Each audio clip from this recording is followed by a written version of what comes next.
Welcome to today's Zoom news conference. I'm Sandy Close, Director of Ethnic Media Services, and really delighted to welcome all of you to our weekly news briefing. Today, we look at the redistricting process, how lines for our electoral districts get drawn, and why that matters for political representation of our communities. We all worked for at least 2 years promoting the 2020 census. Some of us worked on that a lot longer. And we knew the data had to be complete to ensure, among other things, fair representation. Far less well understood, at least by me, is how the redistricting cycle fits in and how people can get engaged to challenge efforts to suppress the power of voters of color, immigrant voters, minority voters. To explain the process, we have a stellar panel of experts. Truly honored to be joined by Thomas A. Saenz, President and General Counsel of MALDEF, Mexican American Legal Defense and Education Fund, a frequent speaker on our briefings. Terry Alminas, Senior Director of Census and Voting Programs for Asian Americans Advancing Justice, AAJC, also a welcome returnee. Leah Alden, Deputy Director of Litigation for the NAACP Legal Defense and Education Fund, Incorporated, and Justin Levitt, Professor of Law at LMU Loyola Law School. Thank you again, all of you. We will send extended bios and contact information, as well as any collateral information from our speakers and a video of the conference to all of our attendees this afternoon. Our thanks to our interpreters for providing simultaneous interpreting in Spanish and Korean, and to our conference coordinators, Pilar Marrero, Sunita Sarabji, Tanu Henry, and Anthony Advincula. Now I turn the conference over to today's moderator, Pilar Marrero. Take it away, Pilar. Hi, good morning, everyone. How are you? Good Friday. We're going to do things slightly differently today. Instead of taking questions after each speaker, we're going to have all the speakers, and then we're going to have a more extended period of questions, discussion, and whatever it is. But because this topic is so important, remember just to put down your questions in the chat when it comes up. And you know, if any of the speakers has time when she or he is not speaking and the question can be addressed in the chat, please do it. If not, we'll address it at the end. But we're going to move ahead to our first speaker, and that is none other than our favorite, Thomas A. Saenz, President and General Counsel of MALDEF. Thank you, Pilar, and thank you, Sandy, for the introduction, and thank you all for joining us today. It is my great pleasure to talk to you about redistricting together with my friends and colleagues, Terry Alminas, Leah Aden, and Justin Levitt. And the reason we're holding the Q&A until the end is that our presentations really build upon each other. We recognize that redistricting, as important as it is, and I'll talk a bit about that, only happens once every 10 years. So it's easy for folks, even folks like you, who are paying attention to all the important occurrences in public policy, to forget how redistricting works, how we go through it, its importance, because it only happens once every 10 years. So we are working together, the four of us, to explain some of the background. And our goal at the end of our presentations is to convey, first, how important redistricting is. The decisions made through the redistricting process can determine not just policy makers, but really determine policy made over the course of an entire decade. Second, to convey that this is a process political in nature, but that really must involve vigorous community input and organizing.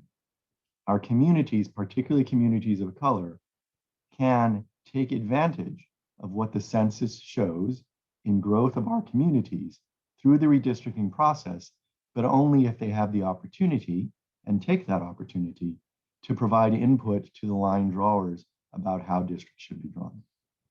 And third, we want to convey how important and central the Voting Rights Act of 1965 and its imperatives are in the redistricting process. As Leah will explain, the Voting Rights Act is really the central legal consideration in drawing lines through redistricting. And the imperative under the Voting Rights Act to create majority-minority districts is a central element of what every line drawing community will take into account. I want to emphasize that majority-minority districts does not refer to the race of the candidates elected, though it is certainly true that majority-minority districts often elect candidates from the community of color that is the majority. But the focus is really on the community, and specifically on ensuring that the choice in that district is one supported by voters from the minority community that represents the majority created through redistricting in that district. I start where Sandy started, which is with the census. As you all know, we've just come out of our decennial practice in the United States of attempting to count every person through every household in the United States. Now, we had some hiccups, as you all are certainly aware, with the 2020 census. First and foremost, there were delays in doing the non-response follow-up by the Bureau because of the pandemic. But I should also note that the Trump administration's ongoing attempts to politicize the collection of data through the census also created obstacles to, first of all, getting a complete count, and second of all, to the Bureau in putting together the data to then release for use in redistricting, among other purposes. That politicization included, as you all are aware, the attempt to include a citizenship question. And although that was defeated, the Trump administration then ordered the Bureau to divert attention and resources to creating, through administrative records, a database of citizens. That too, because the Biden administration, has now gone away. And finally, you may recall that President Trump in 2020 ordered the Bureau to provide him with data to enable him to subtract the undocumented immigrant population from the apportionment count. That too diverted Census Bureau resources from completing the post-processing necessary to take the data collected from households in 2020 and to create the data that is released to be used in redistricting and for other purposes. First, I want you to understand that there are only two purposes for the census that derive from the US Constitution. One of them is explicitly in our Constitution, and the other derives from the Constitution through its interpretation by the US Supreme Court. The first and only explicit use of the census in the Constitution is for reapportionment. Reapportionment is the reallocation of the 435 seats in the United States House of Representatives among the states. Now, that number of 435 is not established by the Constitution. It could be changed by the Congress and President at any time they wished. But we have had that number, 435, for many decades. But with the population changes shown by the census every 10 years, we reallocate those seats. And the states that have grown relatively more quickly than others will gain seats. And those who have gained population at a slower rate will lose seats. Not a surprise to many of you, I assume, but this year projections say that Texas and Florida may gain the most, more than one seat, through that reallocation of seats in the House of Representatives.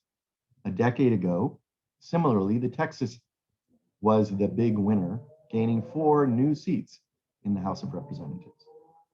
one issue that may arise this year is that California might, we're on the cusp, might lose a seat in the House of Representatives for the very first time in that state's history.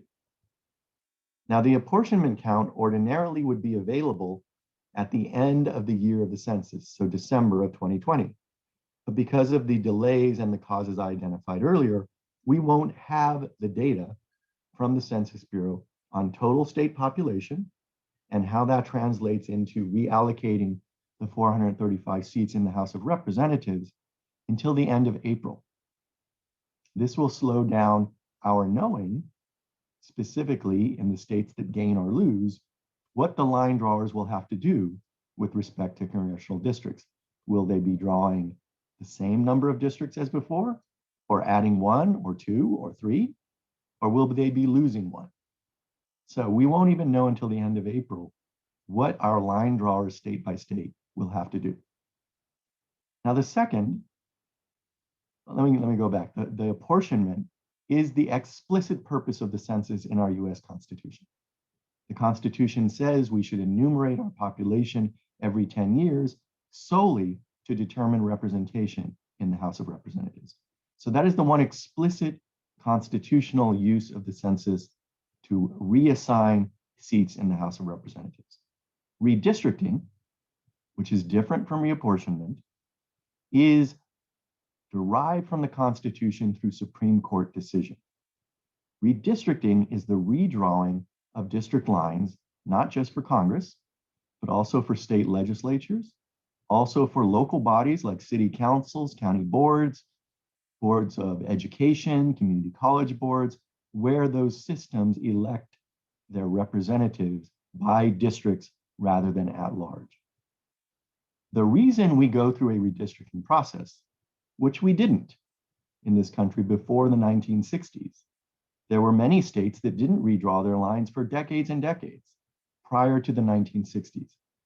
But in the 1960s, through a series of cases, the US Supreme Court concluded that it's a violation of our Constitution not to equalize districts in population every 10 years. The result of not redrawing lines prior to the 1960s meant that in certain states, state Senate seats or state House seats would differ dramatically in the number of people living within them, often to the detriment of urban areas over rural areas.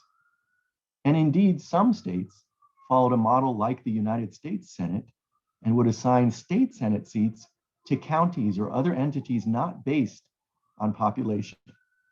But in the 1960s, the US Supreme Court concluded in a doctrine that has, unfortunately, because it's not an indication of what the doctrine necessarily says, but through a doctrine that's become known as one person, one vote, the Supreme Court concluded that each state and each locality must redraw their lines after the census to make the districts relatively equal in population.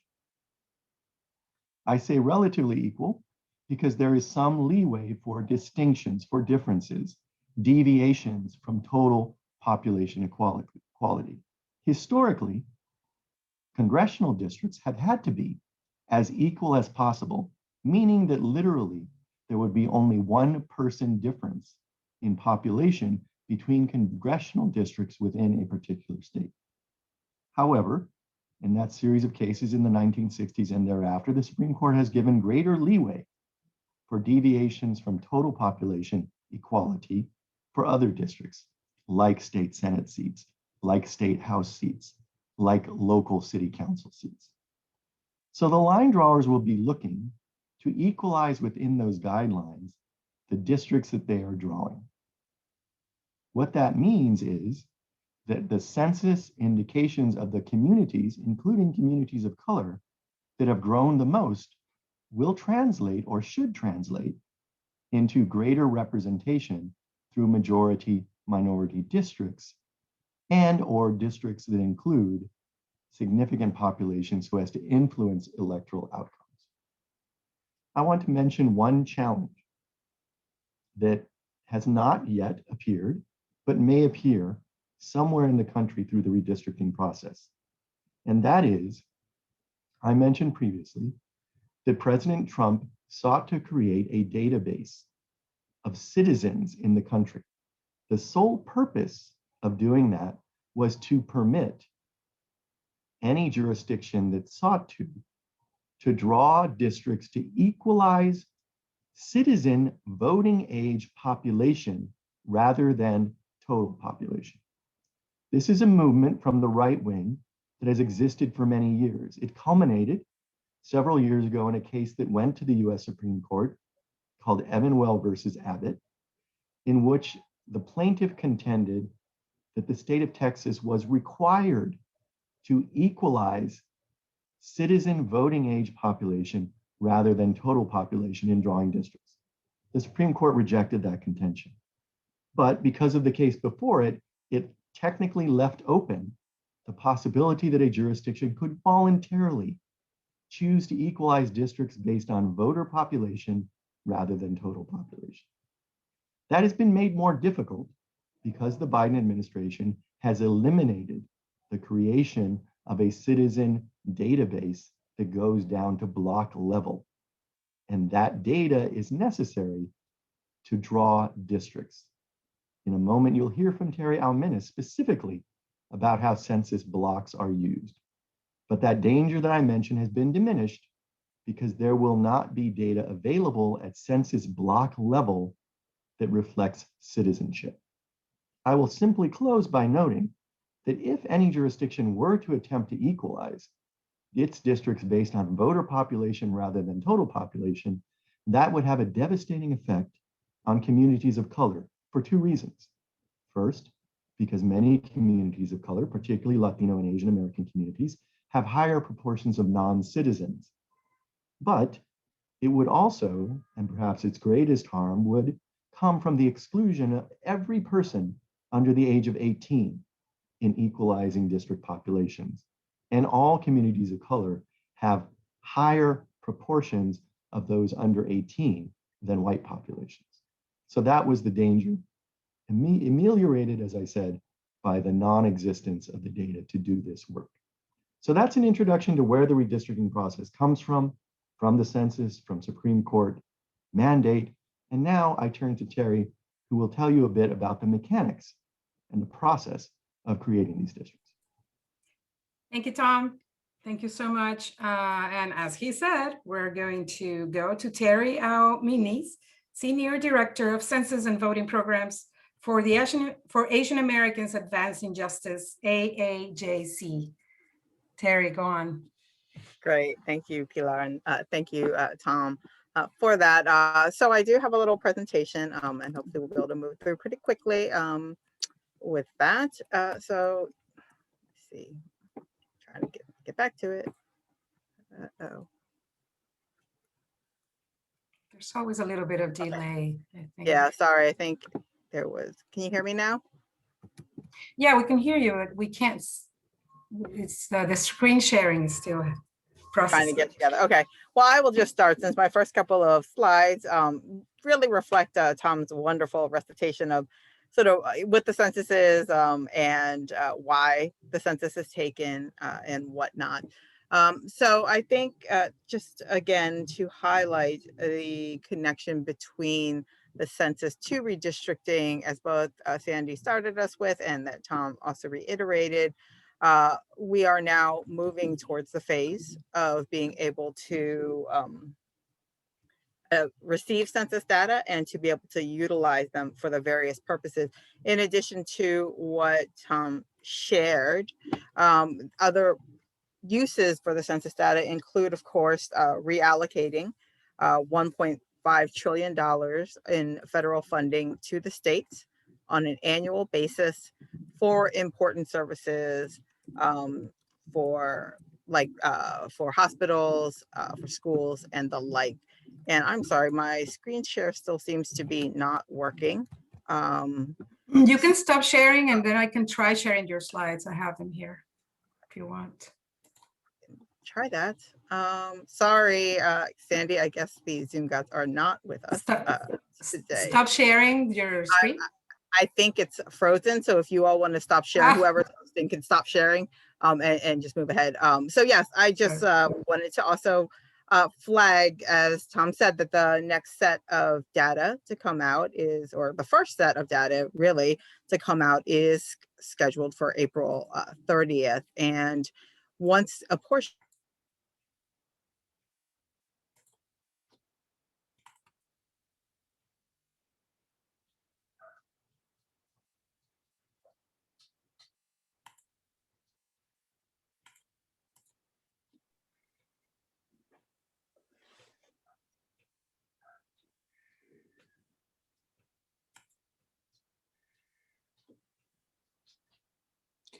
The Zoom god's really not with us today. Oh my God, what happened? I don't even know. If Terry's She's frozen. So. if Terry's frozen out, can I suggest, Leah, do you want to jump in and maybe we can double back to Terry if she's able to get back online? Works for me. Can everyone hear me? Okay, because that would be funny if not. Okay. But Terry's not here. Okay. So hello, everyone. I don't know where I am in the box right now, but I'm Leah Aiden. I'm with the NAACP Legal Defense Fund. We are a separate organization from the NAACP since 1957, but we share in many of the same goals as the national NAACP and its state affiliates. Someone is asking if I can use a microphone. I don't even know what that means, but you can hear me okay? And we are a racial justice organization, and Tom mentioned that the Voting Rights Act is really central to the redistricting process. And the Voting Rights Act is this beautiful statute that Justin and Tom and myself and maybe you love very much. We are suffering, though, an impediment going into this next round of redistricting because in 2013, the US Supreme Court immobilized Section 5 of the Voting Rights Act, which is the heart of the Voting Rights Act. This is the provision that would have required some states, some localities to pre-clear to get federal approval before they could implement redistricting plans. In some of the places where we have a record that elected officials use the redistricting process to try to entrench themselves in power and diminish the ability of Black, Latino, Asian American, Native American, and other voters to participate. So they immobilize that provision, and this will be the first time we go into redistricting without places like Georgia or Texas or Louisiana having to get federal approval of their maps and show the government that they are not making it worse off for communities of color to participate. Now, that is a huge loss, and it requires us to therefore be very engaged in this next round of redistricting, which is why it's exciting that you all are talking and thinking about it and going to publicize it. But it can't just be us, and it can't just be you. It has to be everyone, because there are thousands of jurisdictions. Redistricting is done at every level of government, from Congress to legislative bodies, to city councils, to county commissions, to school boards, to water boards, and other legislative bodies. And so we need to be in the room when people are considering how they're going to redraw the lines. Now, I mentioned that we lost a core provision of the Voting Rights Act, but the Voting Rights Act is still vibrant. And there is another provision called Section 2 that I'm going to focus on. While Section 5 functioned as a shield to prevent dilutive redistricting plans, Section 2 is like a sword. You go in after a map has been passed and try to poke holes in it, or frankly, you want to kill a bad map if we can, and not about violence, but we need to take down some bad maps when we can. And Section 2 is used to do that. And it's used to attack dilutive redistricting plans, which is just a form of manipulating the lines, again, to entrench people in power.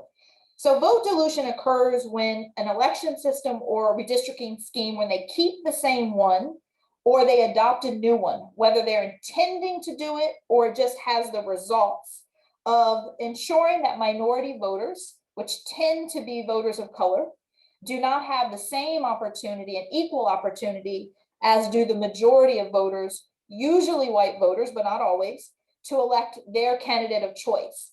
Now, Tom mentioned that there's no right to have a Black or Latino candidate. They're similar, it's the right to elect the candidate of your choice regardless of race. It may be the race of the community of voters, but it may not be. And even more, this provision doesn't guarantee electoral success. It just guarantees that the lines are drawn in a fair enough way that voters of color have a chance in the process. Whereas if you manipulate the lines, no matter how you vote, it won't matter in terms of the redistricting and the ability to elect. Vote dilution typically arises in the context of something called at-large elections. Now, these are not sexy terms. A lot of times we've never heard of these things, but they're very important. And at-large elections are when 50% plus one of the voters, the majority of voters, again, usually white voters, they control the outcome of the elections for all the seats on a particular body. They just control the entire pie. Vote dilution can also occur when you crack voters of color among various electoral districts so that you avoid creating those majority-minority districts that Tom says the Voting Rights Act requires under the appropriate circumstances.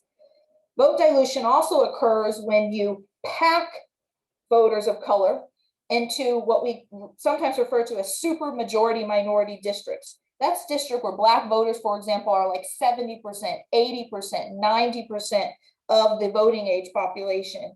And that's because you're trying to avoid creating multiple districts where they can have multiple chances to elect their candidates of choice.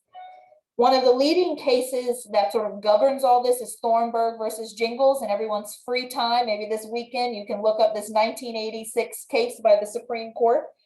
It sets out the standard that we have to use in order to demonstrate that vote dilution is occurring. And what it does is puts the burden on minority voters. And this is what's different under Section 2 than Section 5. Under Section 5, the burden was on the government to show that they weren't making it worse off for voters of color. Under this provision that we're left with, Section 2, minority voters and organizations like MALDEF and AAJC and the Legal Defense Fund, and Justin when he was at the Department of Justice, but even in his capacity now, it requires us to work with communities to do three things first. Propose an illustrative map in which the minority community is the numerical majority in a geographically compact area of the entire plan. Now, this is let me interrupt you for a second. Remember the interpreters, so go a little slower. Thank you. I was trying to heed the wonderful pace of Tom, but that's not my nature, so I will try hard. I know it's hard. So you have to propose an illustrative map. This doesn't have to be the ultimate map, but it's just to show that it's possible to draw minority communities, minority voters who share things in common in a way that will allow them the chance to elect their candidate of choice. The other two pieces that you have to show is the fact that you need this district because minority voters, they usually vote together as a block for candidates. So they cast their votes similarly for certain candidates. But because they're the minority, the white community tends to vote for different candidates. And as the minority, the majority community's voting preferences, they overwhelm the voting preferences of the minority community. This is called racially polarized voting. It's a term of art that you're likely to hear, or racial block voting. You should get used to it because that data is very necessary. Those voting patterns are key evidence that we need to have in order to show that the types of plans and maps and majority minority districts that we propose, that they're necessary. How does racially polarized voting work?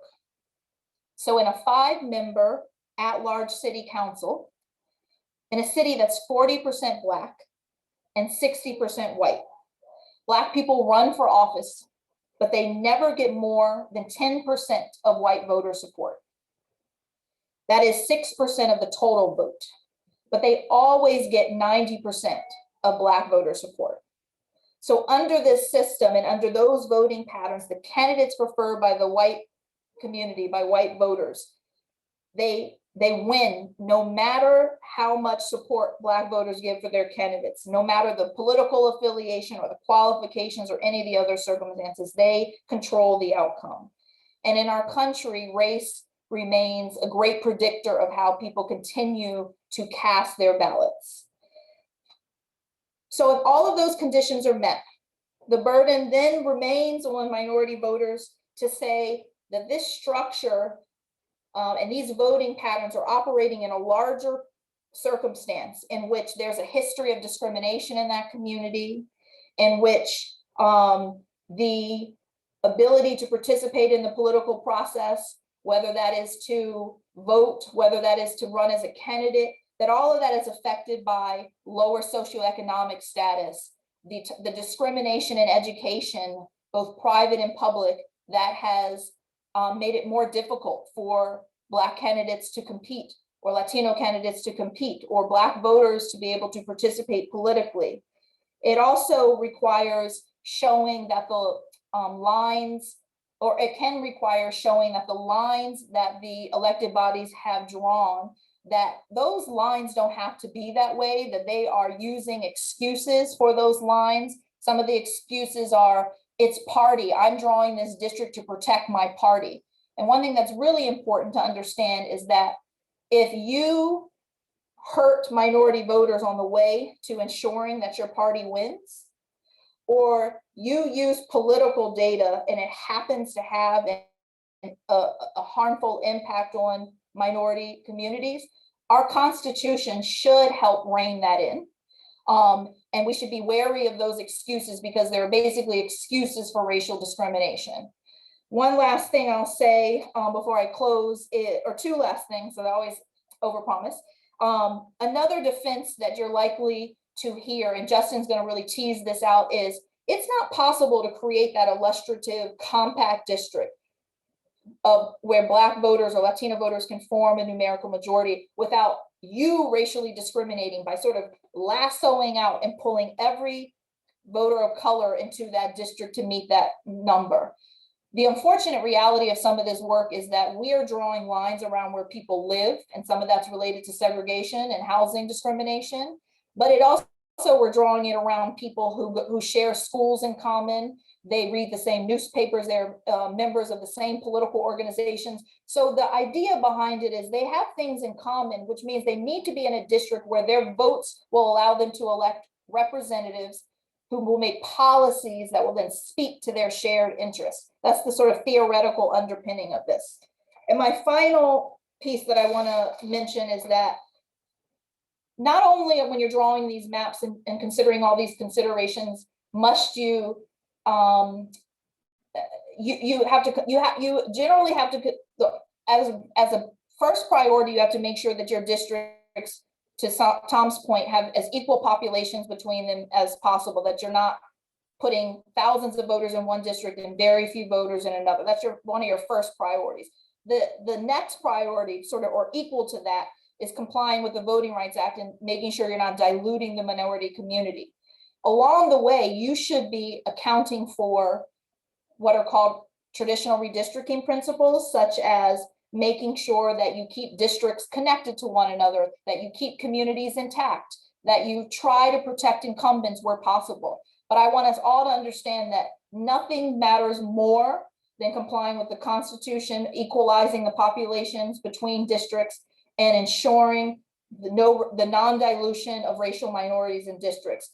No map can avoid those requirements under the law, and when they do, we go to court, and otherwise we try to defeat them. I'm stopping and turning it to Justin. Thank you, everyone. Sorry for talking fast. Thank you so much. Yeah, it happens. Every Friday we have to tell people, slow down. Okay, when we tried sharing the screen, I got frozen too, and Terry had some kind of trouble too over there. So we're gonna go to Justin Levitt, Professor of Law, the LMU Loyola Law School. Thank you. Of course, and hi everybody. And when Leah says when we go to court, when Leah goes to court, she wins. So that's really important to remember. I will try to be brief but slow. And my natural speed is much like Leah's, so we'll see if this works. I'm also going to see if my Zoom luck is better than Terry's, and if it's not, I will be right back on without sharing slides. Can you all see what I've got up on the screen? Excellent. Okay. Yes. So I want to also lift up two things that Leah said before going on to the other stuff very briefly. One, we are committed to minority rights in this broader system of majority rule. And the notion that the Voting Rights Act is the most important law we have ensuring that is incredibly important to say early and often. It has gotten harder to enforce, as she mentions, but there is legislation that all of us very much hope will be on the way, restoring it. And so part of the stories that you're going to want to publish will also have to do with the continuing fight and how hard it is to bring and win these cases now, despite this powerful law, and the means to restore it coming up in the future. The second thing I want to lift up is local redistricting. It's not just the states that are drawing state legislative lines or federal lines, but as Leah mentioned, a lot of this work and a lot of the damage to minority communities will happen at the local level for school boards and city council and county commission. So the more work that you can do to get the word out there, the better. Leah mentioned the Voting Rights Act, and that is a way to make sure that we pay enough attention to racial and ethnic minority requirements, to making sure that there's real opportunity. There's also, you will hear the allegation of improper uses of race. This is some of the pushback she mentioned. And you'll hear talk about racial gerrymandering. The Constitution says that race can only predominate in drawing a district if there's a really good reason for it. But that is more often an excuse than a real limitation. What the Constitution forbids is focusing single-mindedly on race. But considering race, acknowledging race, considering ethnicity, all of that is fine and has been repeatedly held to be fine.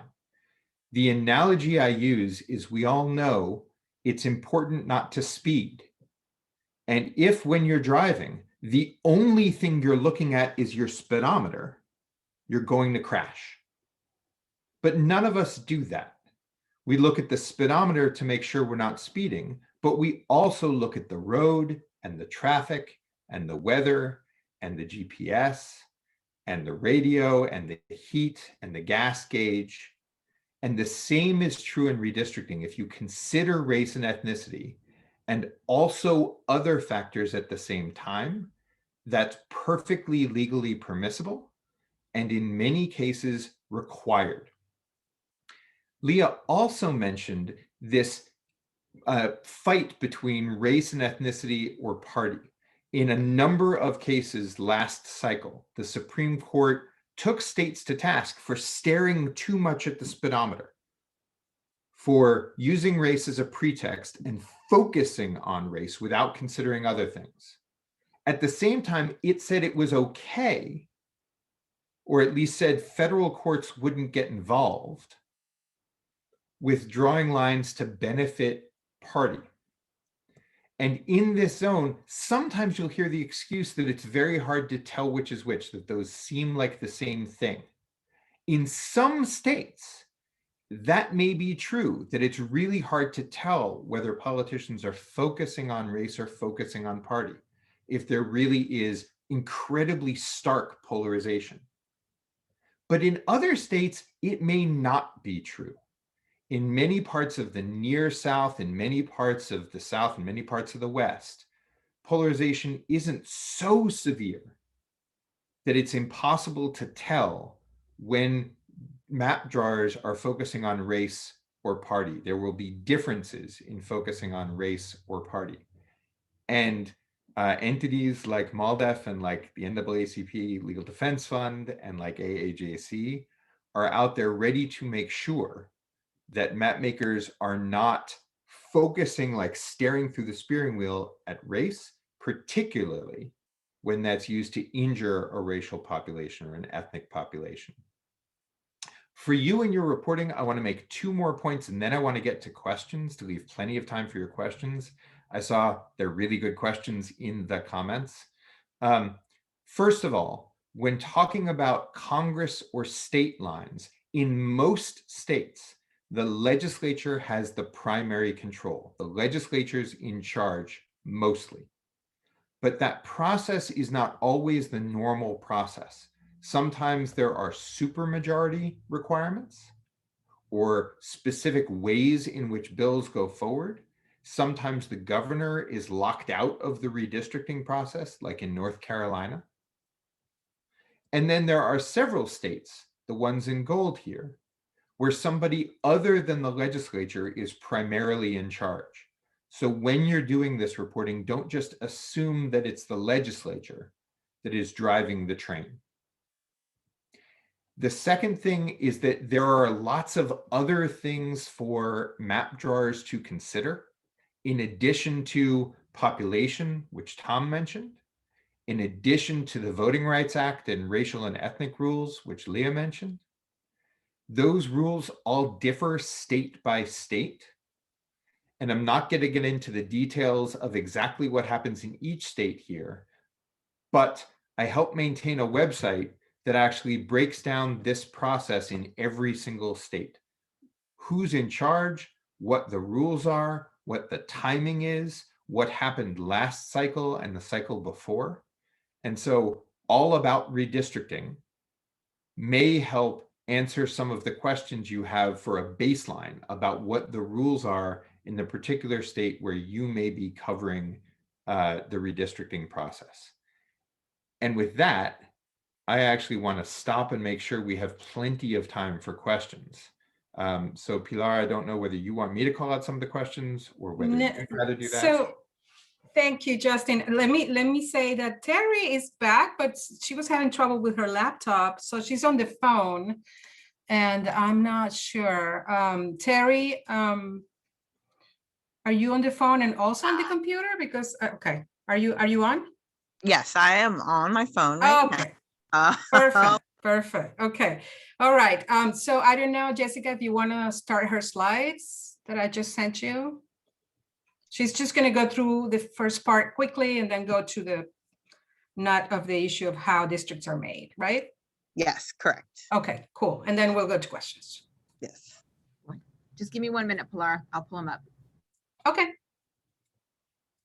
So thank you all very much for bearing with me, and I apologize for my technology failures. But I know that my wonderful colleagues have covered a lot of what I was going to start.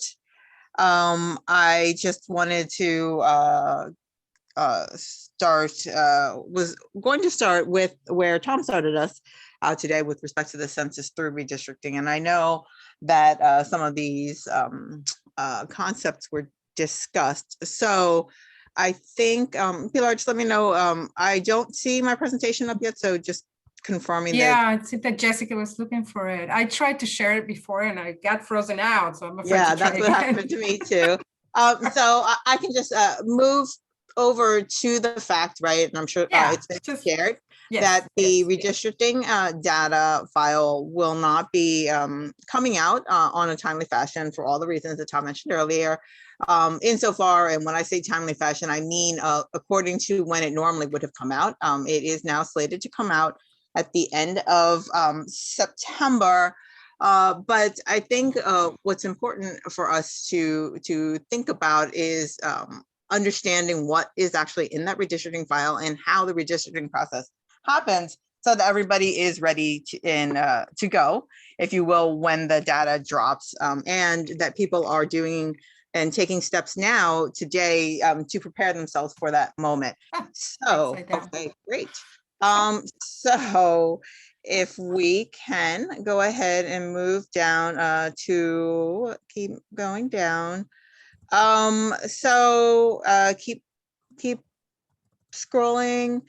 Right, I know Tom talked about the apportionment, keep going down. Next slide. Okay, right, so we're talking about redistricting of the different political district boundaries and at all the different levels, as I remember Tom had discussed. Scroll down to the next slide, please.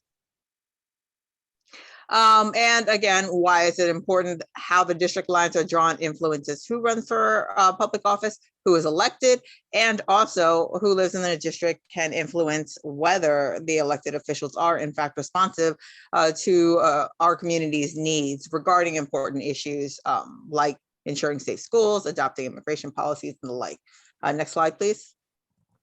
So the redistricting data.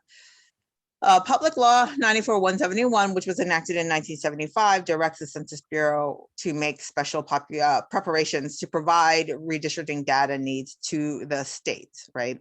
So the PL 94-171 file, also known as the PL file or the redistricting file, will provide population data by race, Latino origin, and for those who are 18 years and older.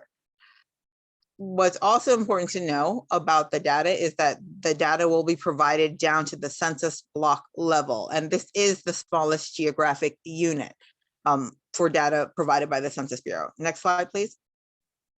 So when we think about census blocks, we need to understand that they are statistical areas bound by visible features such as roads, streams, and railroad tracks, and by non-visible boundaries such as property lines, city, township, school districts, county limits, and other factors.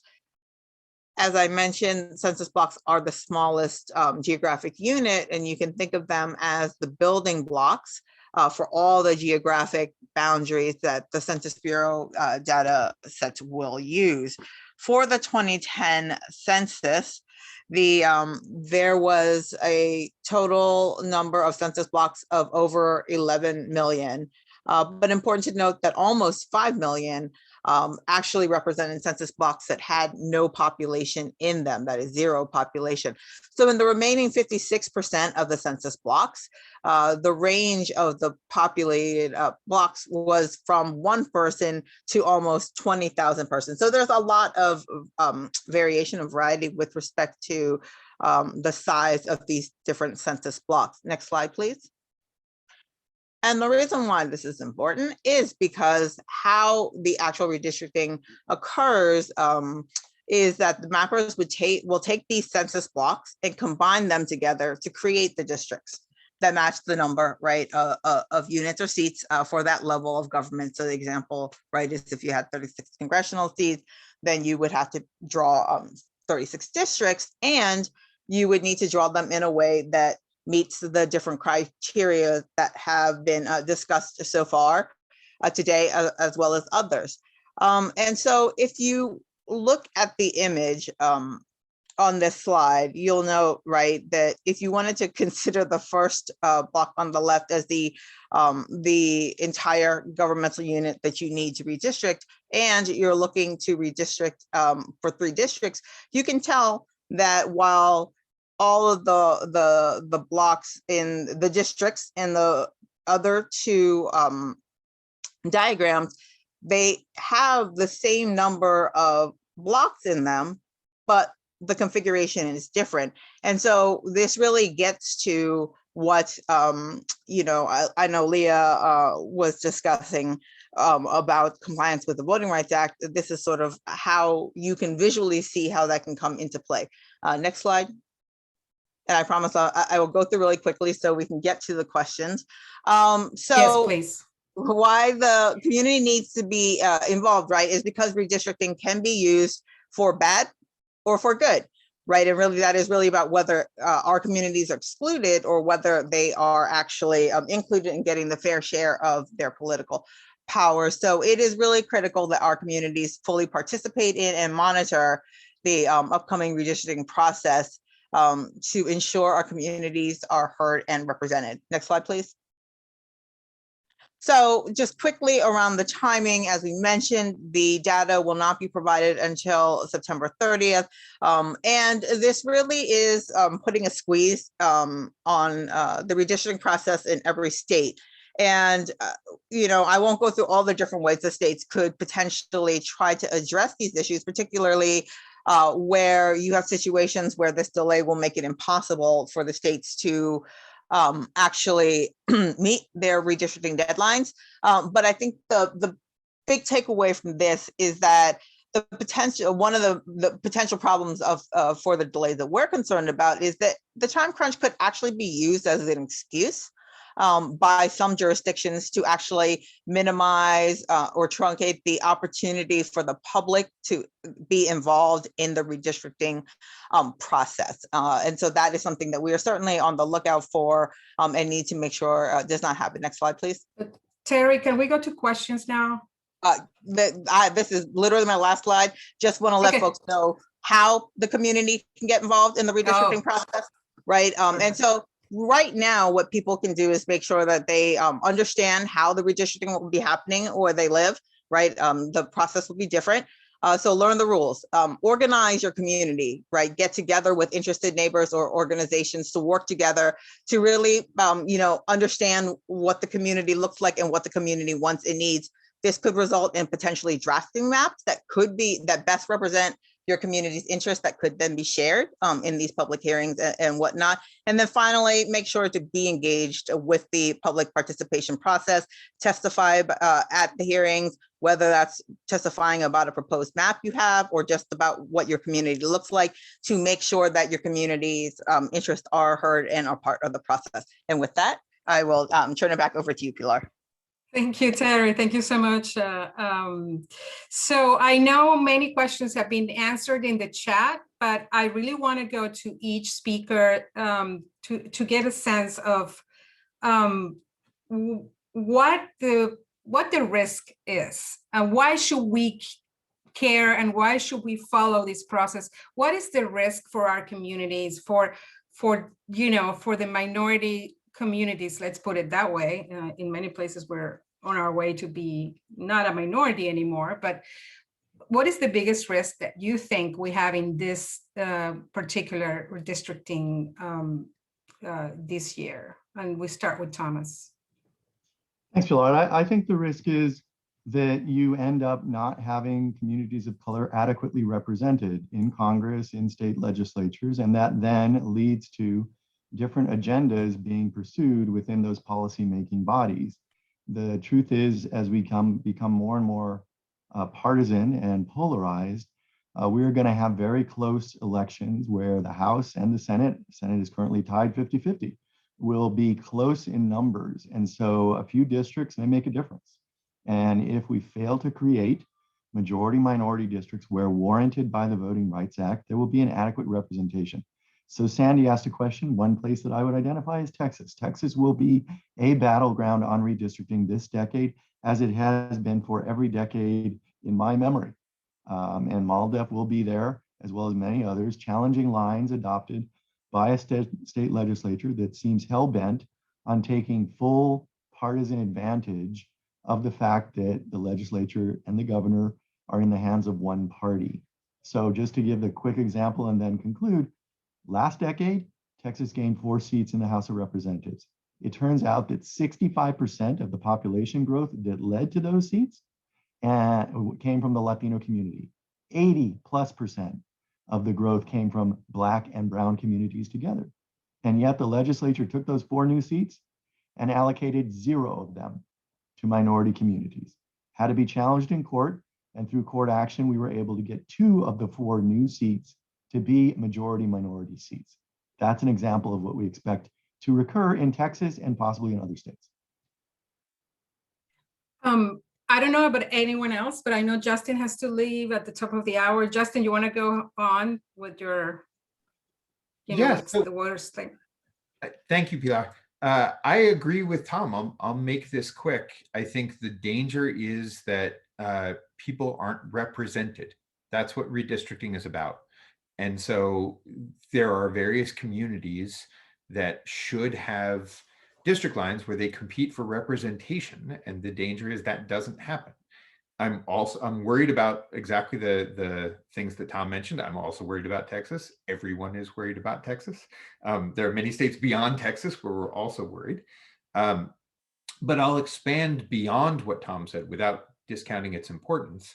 I'm just as worried in local jurisdictions where it's not a partisan fight, but an incumbent fight against minority communities that are emerging in that local jurisdiction. And that is also, unfortunately, something that has been a decades-long practice, including where I'm sitting in Los Angeles, where Thomas is sitting in Los Angeles, showed exactly the degree to which incumbents will fight emerging minority communities when it's in their interest to preserve their own power.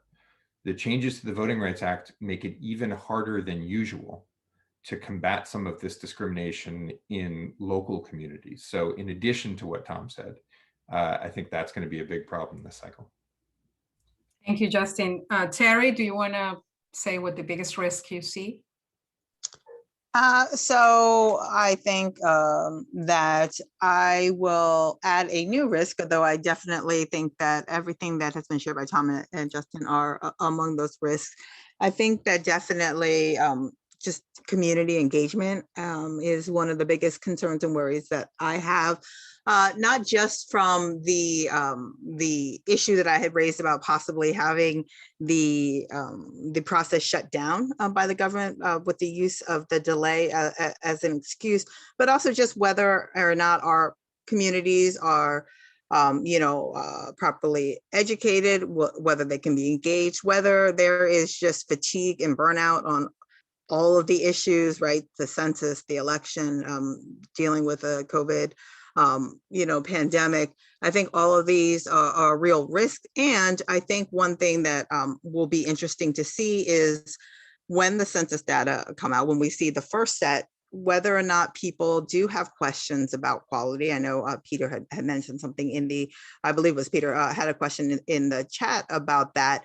I think that if we find that people don't have trust, right, in what they see in the census data, that'll be yet another reason or another challenge to get people engaged in this really critical and important process that will have ramifications well beyond this year, potentially even well beyond this decade. So that's something that certainly keeps me up at night.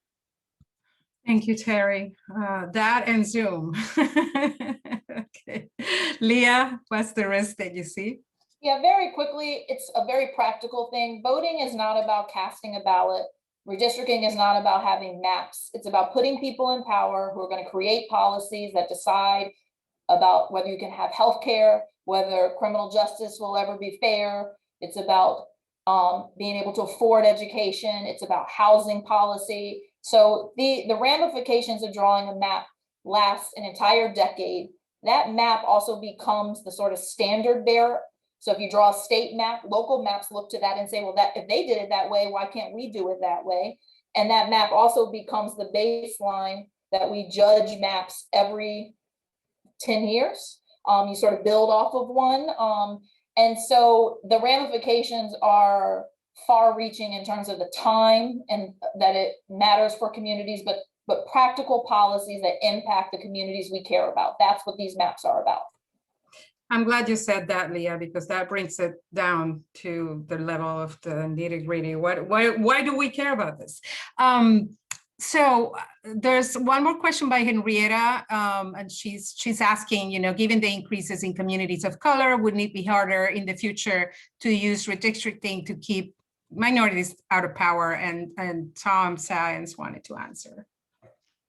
So thanks. It's a great question, and of course the answer is it depends. Right? Yes, we would hope that growth in communities of color and specifically their ability to elect candidates from those communities and representing those communities would ameliorate the problem, but it doesn't always work that way. And I'm going to give one example from history in California in 2001. This is back when California still had the state legislature drawing districts, and it had a substantial number of Latino legislators. And yet we still had at MALDEF to go to court to challenge what the legislature did. In particular, I will describe what occurred with two districts represented by Democratic white incumbents in the San Fernando Valley. There were two districts that neighbored each other, and one of them over the course of the previous decade had become a majority Latino district. Now that white Democratic incumbent had enough support in the Latino community that he probably would have continued to be reelected, but it would have cost him more money because he would face primary challenges, he would have to campaign more heavily. Long story short, the legislature took that district and shaved off a sufficient amount of the Latino community and put it into the neighboring district so that it was a quintessential example of the cracking that Leah talked about earlier. You take a community that's compact, a majority minority, and you crack it in two, and you split it between two districts, and then you make sure that that community can elect its candidate of choice in either district. And that was done with support of Latino legislators. Why? Because they were told in no uncertain terms that it was more important to protect the long-serving white Democratic incumbents from the same party than it was to create opportunities for the growing Latino community. So that's my caveat. Yes, we hope that over time, as minority groups get more power in the line drawing process, that this would become less of an issue, but so far it hasn't really played out that way. Okay, well, thank you very much to all of you for being with us today. I know this is a somewhat complicated subject, but it's really, really important that we understand, that we as a journalist understand it. And we also understand why we need to care, which is why drawing the districts is so important to keep our communities empowered. So thank you so much for everything. And I'll just pass it to Sandy. Sandy, you want to close? Want to say something? Yes, I'm greedy for more knowledge. And if people will bear with me for one last question from each of our speakers, is there an example of where a state like California with the redistricting commissions have really gotten a head start on ensuring redistricting will be more fair? In other words, are there models for us to look for? And where are they? So it's the reverse of the last question. Where is the most hopeful sign you see? Well, as you know, Sandy, I'm not always the most hopeful person, but being as hopeful as I can, I do think that in many cases it pays dividends to take incumbents out of drawing their own districts. I think that's particularly important where you have smaller bodies. So at the local level, county boards of supervisors, where you have 5 members, it's often when there's only 5, they collude, even if they're from different parties, even if they have dramatically different political views, they collude to protect each other, right? It's a less of a problem in larger bodies, but it is important in some cases to take incumbents out of drawing their own lines. But there are other important measures that can be taken. More transparency in the process is really critical.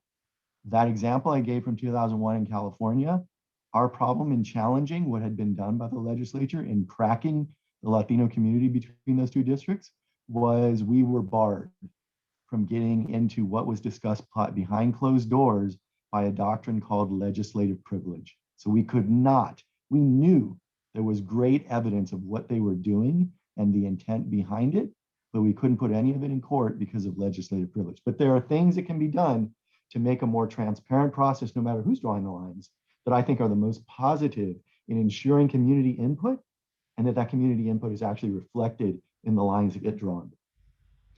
Thank you.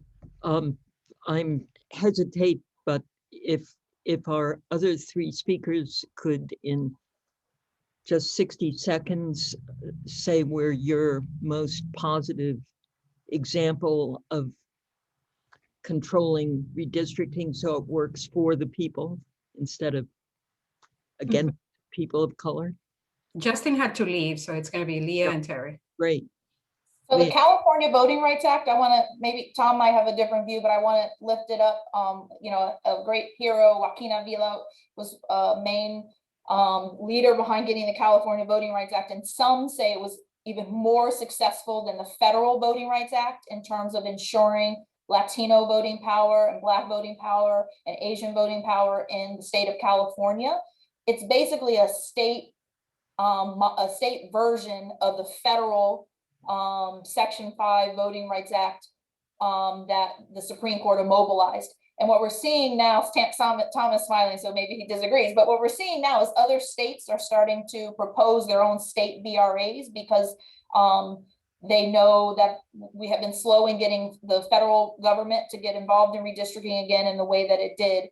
So New York and Connecticut, I think Washington State, some other states are coming up with their own state laws that will help scrutinize and ensure a fair way to draw these maps. And then my last thing is everyone should be talking about HR 1 and HR 4. Those are the big election reform bill that both Tom, I think Justin, Terry probably mentioned, and HR 4 is the John Lewis Voting Rights Advancement Act. So to respond to the 2013 Shelby decision, I'm hopeful that what we have seen in the last election cycle, but even in these past years, will motivate people to do whatever it takes to get those bills passed, because the reason why there are 10,000 plus Black elected officials, Latino officials, Asian American officials, Barack Obama, all of those folks are elected because of the Voting Rights Act. And so we need them. So if I could just interject with one caveat about the CVRA, California Voting Rights Act has made great progressive difference in California. Two things to mention. One, it only applies to challenging at-large elections and converting them to districts, which means it's not available to challenge redistricting. And that's important. Here's what you all should, if you're covering California, be aware of this. Because of the CVRA, a huge number of jurisdictions, local jurisdictions in California, have converted in the last 10 years to district systems. So this year will be the first time every one of those newly converted jurisdictions will be drawing their own lines without the explicit or implicit threat of a court intervening in what they're doing. This is the first time they're doing it on their own. And it amounts to, I think, over 150 new jurisdictions in California that will be drawing lines for the first time without court supervision. Keep an eye on that with remembering what Justin said about the importance of local redistricting. Great. And finally, Terry, any bright light you see in all this, particularly with your emphasis on community engagement? Sure. I think one bright light is that we do have a lot of people who are paying more attention to this, more resources that are available for people, more information. I know Leah had put in the chat about a resource that will be coming from LDF, MALDEF, and Advanced Justice AAJC with respect to a redistricting guide that we will be sure to share. But that's all to say that I think that I do take, I am excited to see the excitement and the engagement. And I believe that there is a shift, whether it's in election administration or even through these legislation that Leah has mentioned, is a shift to try to be more voter-centric, more community customer service, if you will, centric, so that we really do get towards some of these principles that Tom mentioned about more transparency, but also more accountability to the public. I think is something that we really need to see happen generally, but also within the redistricting process, so that as people are engaging and people are testifying, that we make sure that those who are responsible for drawing the line are responsive to the input that they are receiving and take that into consideration. Great. Thanks. Look, thank you very much. We have today presented 4 of the leading national experts on this subject, and you have honestly underscored how much there is for us to do as media serving our communities to bring this out of the sort of shadows, to demystify it, to help really explain why community engagement is, in the end, the best protection against gerrymandered districts. Thank you so much. Pilar, thank you for bringing this briefing together.